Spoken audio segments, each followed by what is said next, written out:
Sean bienvenidos a un nuevo programa de Infocadem Online. Hoy platicaremos acerca del entorno actual de la subcontratación en México. En la actualidad, una de tantas situaciones que incrementan la incertidumbre y el riesgo a la empresa en México es la figura de la subcontratación laboral. Dicho concepto jurídico es producto de un desarrollo legislativo y jurisprudencial nacido para erradicar el llamado outsourcing malo, aquel esquema causante de la afectación a los derechos de los empleados y al contrario de deber de contribuir mediante el pago de impuestos. Sin embargo, este modelo enfrenta una serie de retos por las implicaciones que conlleva en distintos rubros, desde la materia laboral hasta la seguridad social y recientemente la cuestión fiscal. Aunado a esto, también está la falta de claridad que se ha detectado en el marco legal. El artículo 15A de la Ley Federal del Trabajo contempla la figura de la subcontratación como aquella relación de valor jurídico a través de la cual una persona contrata a otra para ejecución de una actividad determinada, siendo ese servicio o actividad prestada bajo la dirección y supervisión del contratante. La consecuencia de no observar todos esos requisitos puede producir, bajo ciertas circunstancias, que el contratante sea considerado como empleador directo del personal del contratista. Adicionalmente, la complejidad para cumplir con dicho régimen se maximiza cada vez que los tribunales del trabajo no han emitido un criterio claro, consistente y uniforme sobre cómo interpretar el artículo 15 de la Ley Federal del Trabajo. En la actualidad, ¿qué obligaciones y responsabilidades implica el outsourcing? ¿Cuáles son los cambios que surgieron por el nuevo acuerdo comercial entre México, Estados Unidos y Canadá? Para platicarnos más sobre este tema y sobre todo para resolver todas nuestras dudas, está con nosotros conduciendo la contadora Sandra Cuevas. El día de hoy nuestro director, el doctor Jaime Alberto Flores, pondrá el tema sobre la mesa a tratar en compañía del maestro Felipe Dionisio. Así que quédate con nosotros en este tu programa, Infocadem Online.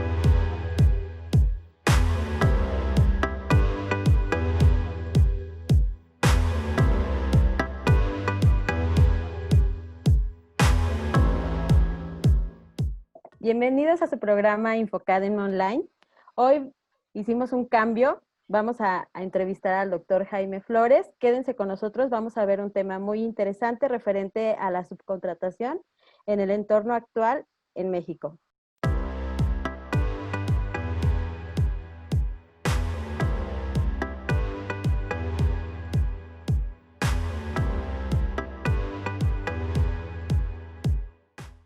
Bueno, como ya les comenté hace un momento, el día de hoy hicimos un cambio en cuanto al entrevistado. Hoy nos toca entrevistar al doctor Jaime Flores con un tema muy interesante. Les doy la más cordial bienvenida, como siempre, a nuestro abogado Felipe Dionisio, que siempre nos acompaña, y en especial al doctor Jaime Flores. Esta vez le tocó ser el entrevistado, doctor. Gracias, Sandra. Pues a ver cómo nos va entrevistados. No, al contrario. Pues hoy tenemos un tema muy interesante. Este tema es respecto al entorno actual que vive hoy la subcontratación en México. Y quisiera, doctor, que nos hablara un poco, que nos pusiera en contexto, ¿qué es la subcontratación? Y mira, yo creo que en principio tendríamos que hablar de una diferencia que es necesaria hacer y que además mucha gente no la tiene clara, que implica diferenciar lo que es la subcontratación laboral, la que está regulada en el artículo 15 de la Ley Federal del Trabajo, respecto a lo que es el outsourcing, porque parecieran términos equivalentes y en realidad no son lo mismo. Hay una diferencia importante entre lo que es la subcontratación laboral, que en términos de lo que define el artículo 15A, la subcontratación laboral es un régimen en virtud del cual hay un patrón que se llama contratista que con sus trabajadores va a ejecutar obras o va a prestar servicios en favor de otra persona que se llama contratante, que normalmente podemos decir es el cliente de la contratista. En ese sentido, a lo que se compromete el contratista es a ejecutar obras o prestar servicios en favor del otro, y el contratante, es decir, el cliente, lo único que tendría que hacer es vigilar, supervisar el desarrollo de las actividades que requirió y acreditar que se están llevando a cabo de la forma en que está planteado en el contrato que firmaron al efecto. Entonces, eso es subcontratación laboral, y aquí podemos encontrar que existe un patrón que tiene trabajadores y que los va a mandar a otra empresa. Por ejemplo, nosotros somos despachos de contadores, tenemos contadores, pero a lo mejor un cliente quiere tener los contadores dentro sin asumir a esos trabajadores como propios. Entonces lo que hace es pedir los trabajadores, se los mandamos, nosotros le pagamos, nosotros vamos a decirle qué tiene que hacer al trabajador, y el contratante, el cliente, únicamente va a supervisar que se haga adecuadamente lo que nos está pidiendo. Eso es subcontratación. Y del Muy otro bien. lado tenemos el outsourcing, que puede tener distintas vertientes. Hay muchas formas de generar outsourcing. Muy bien. Pues sí, la subcontratación dio un paso gigantesco en esa reforma de 2012, en ese artículo 15A de la Ley Federal del Trabajo. Y si me quisiera platicar un poco, doctor, o nos platica un poco, ¿cuál es el origen de la subcontratación? Pues precisamente la necesidad de hacer una división del trabajo, porque las empresas en todo el mundo, no nada más en México, pero en México es un fenómeno que se da con suma frecuencia. Las empresas en todo el mundo tienen un sector de negocio, tienen un conocimiento respecto de cierta área especializada, lo que con ese anglicismo que se usa frecuentemente decimos es el core business, en donde llevan a cabo cierto tipo de actividad. Yo, por ejemplo, me dedico a la producción de bienes o me dedico a la prestación de ciertos servicios, y en aras de especializarme, pues, tengo que dedicarme absolutamente a lo que es mi negocio. Pero hay actividades que son periféricas a lo que yo hago, que son complementarias, en las cuales no me especializo, pero que muchas veces dedico mucho tiempo, como es la contabilidad, como son los servicios de limpieza, como pudiera ser la vigilancia, como son los servicios legales incluso. Entonces lo que busca la subcontratación precisamente es que una empresa se dedique a su negocio y que los servicios que no le son esenciales los subcontrate con empresas especializadas. Entonces, así nació en principio. Se dice que lo primero que surgió fueron los servicios de limpieza, los de vigilancia, pero después le agregamos otros como pudieran ser los contables, los legales, los de sistemas. Entonces, todo aquello que no es parte de mi esencia natural como empresa, se lo delego a terceros, y así surge la subcontratación, que es básicamente un concepto que genéricamente se le conoce como outsourcing, pero no lo es todo, ¿no? El outsourcing es, por ejemplo, mandar a maquila algunos productos, un servicio de mensajería, los servicios contables externos o los legales externos que tienen las empresas, o los de sistemas. Eso es outsourcing, que es un concepto mucho más amplio que no necesariamente implica subcontratación laboral. Pero en México, como bien dijiste, hubo un paso muy grande donde se dijo subcontratación implica que exista un patrón. Todo lo demás es una cosa distinta, llámale outsourcing, llámale como quieras llamarle, pero es una cosa distinta en donde no solamente tiene que haber un patrón, puede haber una relación de otro tipo, y ahí es donde yo creo que se están dando los problemas que las empresas no alcanzan a satisfacer o a cubrir.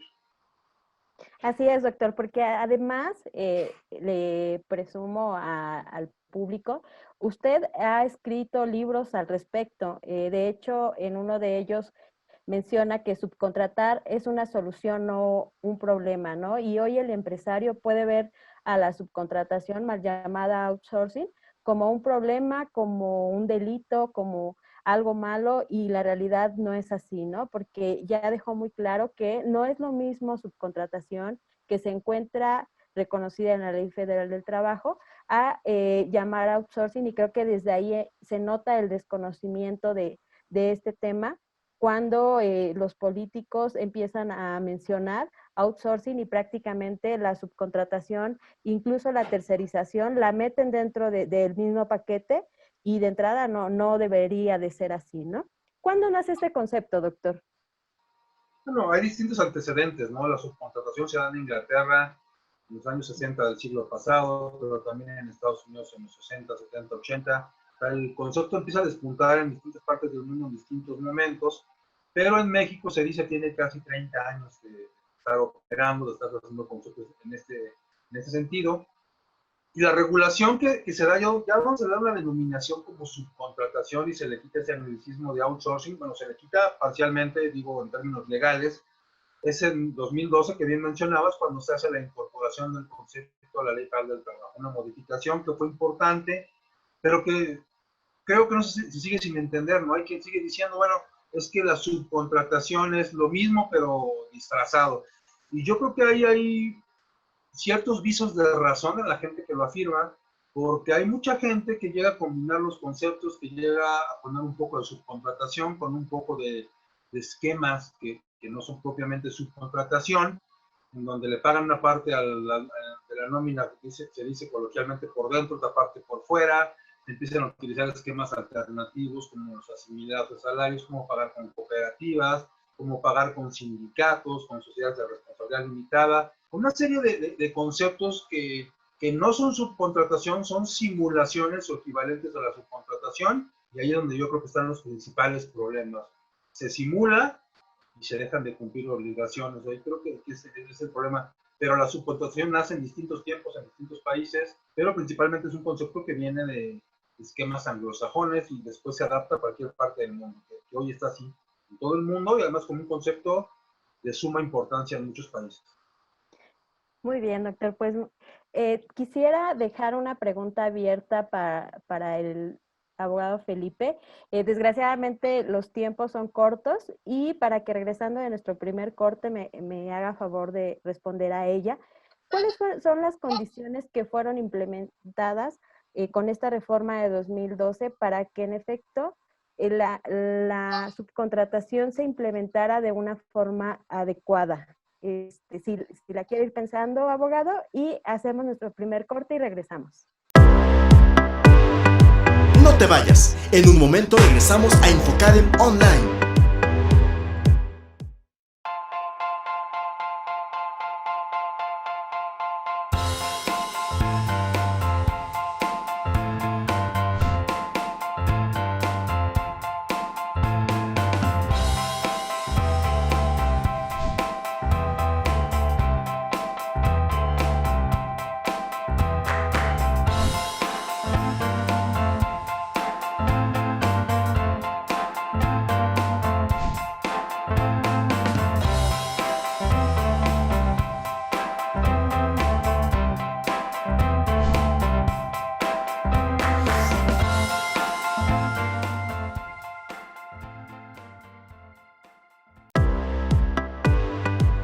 Gracias por acompañarnos. Estamos de vuelta en Infocadem Online. Bueno, y antes de irnos al corte, le dejé una pregunta, abierta al maestro Felipe. Y maestro, ¿cuáles son las condiciones para que fuera implementada adecuadamente la subcontratación con esta reforma que hemos estado mencionando?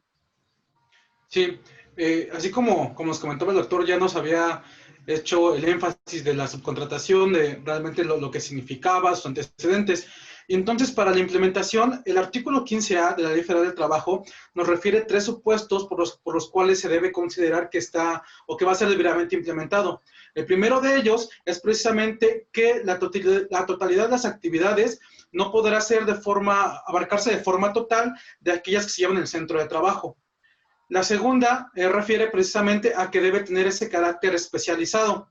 Y la tercera refiere a que debe de comprender, en este caso, las tareas, más bien, no podrá comprender las tareas que sean iguales o similares a aquellos que realiza el resto de los trabajadores al servicio de la contratante. Básicamente son estas tres circunstancias que nos refiere el artículo 15A para que se considere que está efectivamente implementado. Ok, ¿y qué pasaría si en algún momento no cumplimos esas 3 o aquellas empresas que deciden optar o contratar un servicio de subcontratación no cumplieran con alguna de estas 3 condiciones? ¿Qué pasaría, maestro? Bueno, en ese sentido, se entendería que no se daría como tal el supuesto de la subcontratación, porque precisamente refiere el artículo 15A que debe de contener esas 3 circunstancias. Ahora bien, en el tema de si sería a lo mejor un poco, tal vez no sería un poco ético, pero lo cierto es que sí se llega a dar en muchas circunstancias y es por eso que a veces el tema de la subcontratación es muy satanizado por el hecho precisamente de que hay en este caso patrones que abusan precisamente de estas circunstancias, donde lo que básicamente quieren es obtener un beneficio sin tener en este caso todas las cargas que implica tener a trabajadores a su servicio. Así es, ¿no? Y de hecho este artículo nos dice eso, ¿no? Que de no cumplirse con estas condiciones, el contratante se considerará patrón para todos los efectos de esta ley, incluyendo las obligaciones en materia de seguridad social. Que eso en la práctica, la verdad es que muchos no se asesoran, llegan, les ofrecen un servicio de subcontratación, de repente se llevan a todos los trabajadores por ellos disminuir la carga social o quitarse de problemas o simplemente por no querer pagar PTU. Hay muchas cosas, ¿no? En esas empresas que ofrecen servicios donde lejos de que tú pagues como tal el servicio y un adicional por la administración y todo el servicio que te están ofreciendo, resulta que sales beneficiado y de repente pues eso no es tan creíble, ¿cierto? Entonces, a su parecer, maestro Felipe, es ético subcontratar, ¿cierto? Sí, por supuesto que sí, siempre y cuando se den las condiciones necesarias, se cumpla precisamente con lo establecido en ley, así como se respeten en este caso los derechos de los trabajadores. Creo que el esquema de la subcontratación no es algo malo. Al final del día creo que a veces por una mala información o no tener el conocimiento necesario, a veces parecería ser que es algo malo, pero simplemente cuando es implementado correctamente, más allá de ser ético, yo creo que muchas veces beneficia también a los trabajadores y también permite en este caso el desarrollo de la actividad económica, tanto de la contratante como del contratista. Así es. Y bueno, no sé ustedes, pero de hecho el simple hecho de que se asocie o de que se tome como un sinónimo al outsourcing con la subcontratación, resulta que eso hace que se asocie de inmediato la subcontratación con la disminución de los derechos laborales o bien con los abusos por parte del patrón, cuando eso no es cierto, ¿no? Un esquema bien definido, un esquema bueno de subcontratación, pues nunca va a atentar contra los derechos laborales. Y yo creo que el abuso por parte de los patrones no necesariamente debe estar relacionado con la subcontratación, porque aún no habiendo subcontratación, pues nos encontramos muchos casos de abuso patronal. Entonces, que nuestros seguidores no lo vean como algo malo cuando está bien implementado. Y se hablaba también, doctor Jaime, dentro de su libro sobre la creación de la norma mexicana para empresas de subcontratación. ¿Qué nos puede platicar al respecto? Sí, que digo, antes de entrar al tema, me gustaría hacer unas precisiones respecto a lo que lo comentaban previamente. En principio, esa parte de la implementación en donde se mencionó, lo hacía Felipe, que si no se cumplen las tres condiciones, si se subcontratan todos los servicios, es decir, si no hay trabajadores en la contratante, si no se acredita la especialidad, donde también ha habido controversias porque no hay ninguna disposición legal que establezca cómo se puede acreditar la especialidad, y ese es un tema importante. Y en tercer término, que no tengamos trabajadores iguales o equivalentes a los que están en la contratante, la consecuencia que mencionabas es que el patrón va a ser el contratante, incluso para efectos de seguridad social. Pero hay un tema que se ha dado en los últimos tiempos en donde la autoridad llega a hacer revisiones, detecta que la autoridad fiscal detecta que la subcontratación está indebidamente implementada porque no se cumple alguna de las tres condiciones, y entonces le ha dado incluso efectos fiscales, y a mí me parece eso particularmente grave, porque la autoridad comienza diciendo que entonces si el servicio se lo están prestando a la contratante, entonces son sus trabajadores y por consecuencia no estaría grabado con IVA.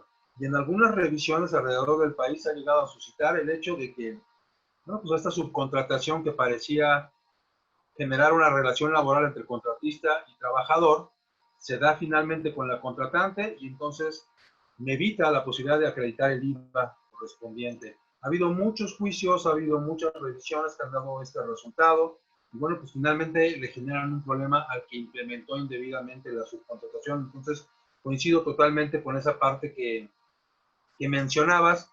Si no está bien implementada, una es que la contratante se convierte en patrón, pero otra es que pudiera decir incluso la autoridad fiscal que el concepto es por la parte del IVA no acreditable y por la parte del ISR no deducible. Entonces, el tema tiene distintas aristas que se convierten en graves. Muchísimo, muy graves, yo diría, porque de entrada se ofrecen a veces servicios mal implementados con un beneficio como tal, como objetivo, y resulta que hoy el empresario se puede encontrar con que ya no tiene una deducción, incluso un IVA que se acreditó en su momento tampoco ya no es acreditable, más todo el tema de la carga social, ¿no? Entonces, vienen muchos temas ahí de mucho cuidado que tendrían que estar cuidando. Y tenemos que hacer, por desgracia, nuestro segundo corte, doctor. Si regresando, nos puede mencionar lo de la norma mexicana. Claro, Muchas sí, gracias. mucho gusto. No te vayas, en un momento regresamos a Infocadem Online.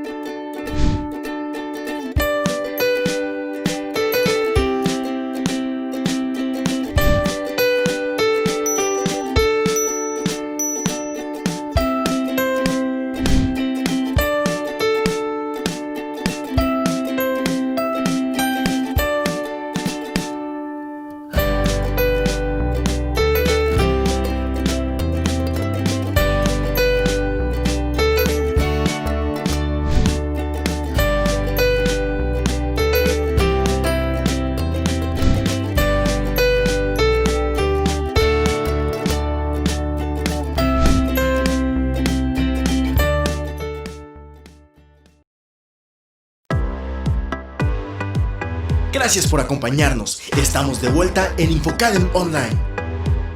Bueno, y regresamos a nuestro último segmento. Y doctor Jaime nos estaba comentando, o nos estaba por comentar, mejor dicho, sobre la creación de la norma mexicana para empresas de subcontratación. Claro, Sandra. Fíjate que en 2016, a finales de 2016, de hecho en diciembre, se publicó la creación de una norma mexicana para empresas de subcontratación y o tercerización, según fue llamada en aquel entonces. Esa norma básicamente lo que pretendía era establecer una serie de parámetros mínimos en virtud de los cuales las empresas que se dedican a este giro pudieran certificarse acreditando que habían cumplido en principio con todas sus obligaciones fiscales y después con ciertos parámetros de calidad básicamente orientados a respuesta con sus clientes, respuesta con los trabajadores, a que tengan debidamente implementado una serie de valores, una serie de conceptos que acrediten que sus labores las están llevando de forma adecuada. Entonces, con calidad y cumplimiento de obligaciones fiscales, que se medían a través de un sistema de puntaje, básicamente, sistema de puntaje en donde se hablaba de que una parte del puntaje era en función del cumplimiento de obligaciones fiscales y otra parte en función del acreditamiento de ciertos parámetros de calidad. Entonces, por ejemplo, me decían, oye, si tú tienes tu escritura constitutiva, si tienes tu inscripción al registro de contribuyentes, si tienes tu acta patronal, si tienes un contrato que de forma global pueda certificar tus relaciones con los clientes, entonces tienes acceso a 15 puntos, por ejemplo. Decía 3, 4 puntos, ¿no? 3 de 4 y 1 de 3 y te acreditaba 15 puntos. Y después haber cumplido con la expedición de comprobantes fiscales de nómina, haber pagado o enterado las retenciones correspondientes de impuesto sobre la renta, haber pagado las cuotas de seguridad social, pagos provisionales, declaraciones anuales, de tal forma que se conformaban otros 55 puntos, que sumados a los 15 daban 70.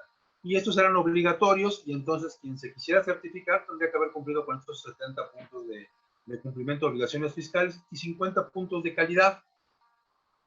El tema es que los requisitos de calidad no eran conceptos obligatorios en el esquema de certificación, y por ahí nos tocó participar en este comité de revisión de la norma para hacer algunas sugerencias con la característica siguiente. Esta norma mexicana, como se le denomina el concepto, es una norma que tiene un carácter voluntario, es decir, si yo quiero acceder a la misma y certificarme, lo puedo hacer, pero no me pueden obligar a ello. A diferencia de lo que ocurre, por ejemplo, con las normas oficiales mexicanas, que prácticamente tienen alcances legales, pues son de carácter obligatorio.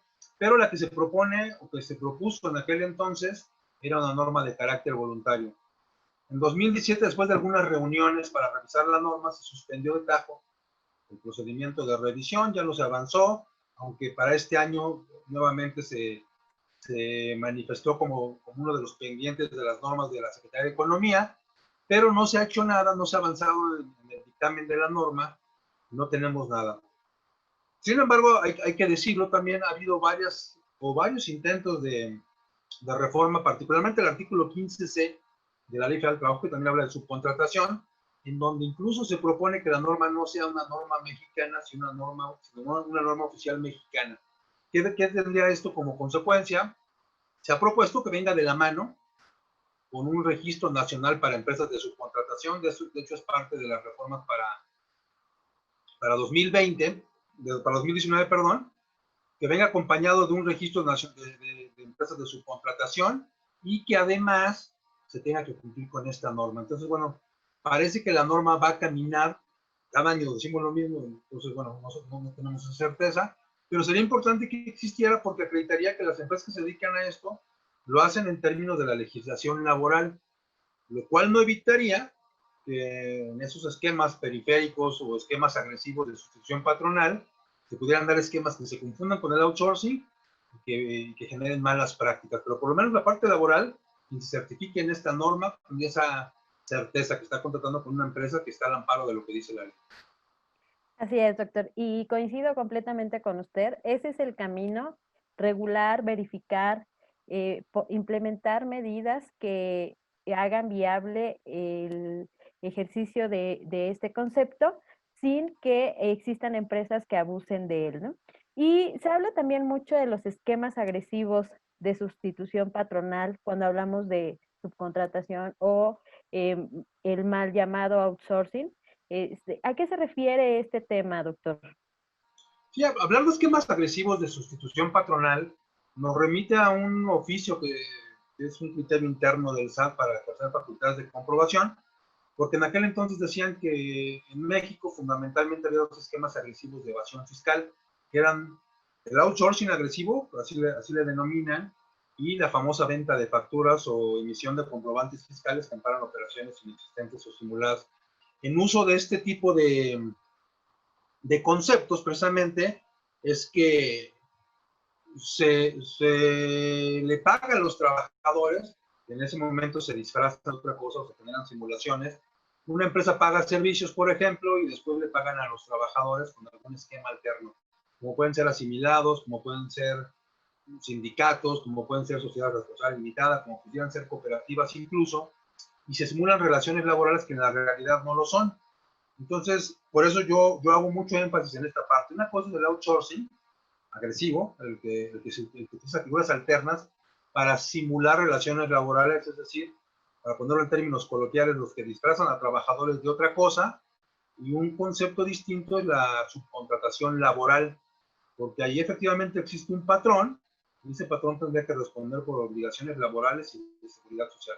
Hay una línea muy delgada a veces entre la subcontratación que está bien implementada y estos esquemas agresivos, pero bueno, hay conceptos muy claros que nos permiten identificar cuando estamos hablando de esquemas agresivos de sustitución patronal. Correcto. Y de hecho, ese es el problema, ¿no? Que por ese abuso que se ha dado, hoy meten a una sola bolsa a todas, ¿no? La empresa de subcontratación, la empresa de tercerización y el outsourcing, y nos meten a todos en el mismo bolso, y la realidad es que no es así, ¿no? Felipe, algo que nos pueda comentar como conclusión del programa. Bueno, pues ya lo comentaba el doctor. Creo que por lo general se ve ese tema de los esquemas de subcontratación agresiva que son muy recurrentes, y sin embargo creo que todavía hay muchas empresas o muchos patrones que se dejan hasta cierto punto engañar o en este caso manipular por las personas que dicen: oye, ¿sabes qué? Pues te voy a vender un esquema completo, no vas a tener ningún problema, y al final resulta que sí tiene un problema, ¿no? Pero es precisamente como dice el doctor, porque no están, en este caso, con aquellos que prestan un servicio de una subcontratación y simplemente lo hacen con un tema de un outsourcing o algo ahí medio raro, que obviamente en una primera instancia sí puede dejar algún beneficio, pero a costa obviamente de consecuencias legales que implican más allá de únicamente, en este caso, contratar a un tercero para que preste ese servicio. Entonces yo creo que va a seguir y actualmente sigue, pero creo que, como dice el doctor y también como lo maneja en su libro, yo creo que cuando está debidamente implementado, incluso la subcontratación incluso beneficia como tal a los trabajadores de una forma mejor, incluso que a veces contratados directamente, ¿no? Entonces yo concuerdo concretamente con él en el hecho de que bien implementado es una buena alternativa para, en ese caso, para también implementar negocios. Así es. Doctor, su conclusión. Bueno, la conclusión es que yo creo que tenemos que conocer bien el esquema, sobre todo cuando queremos utilizarlo. pero conociéndolo y adaptándolo a las necesidades de la empresa, creo que puede ser una herramienta sumamente importante. Hoy lo vimos durante estos esquemas lo hemos visto durante todo el tiempo de la pandemia, que los outsourcing que realmente están bien implementados han respaldado a sus clientes, han apoyado a las empresas, han otorgado soluciones incluso para soportar esta crisis, y además hoy que tendremos que reconfigurar las empresas, incluso reconstruirlas, si lo podemos decir así, pues va a ser una herramienta importante para esos procesos de selección, de reclutamiento que tendremos que hacer nuevamente, y además una posibilidad de delegar algunos procesos, la selección, el reclutamiento, la capacitación, y esa sensibilización que debe tener el trabajador de que los tiempos cambian y pues, hay que cambiar, hay que evolucionar. Pero la subcontratación me parece una herramienta sumamente interesante para retomar la actividad económica. Sin duda. Y como a mí ya me gustó esto de intercambiar los papeles, lo voy a comprometer, doctor, a que continuemos. Este tema es bastante amplio, entonces lo voy a comprometer a hacer una segunda fase de este tema para concluir algunos otros aspectos, si me lo permite, y esperando haber satisfecho a nuestros seguidores sobre este tema, metiendo también la inquietud de que exploren un poco más del concepto, se empapen de qué sí está regulado, de qué la diferencia de outsourcing y subcontratación, y los esperamos en una próxima emisión de InfoAcademy Online.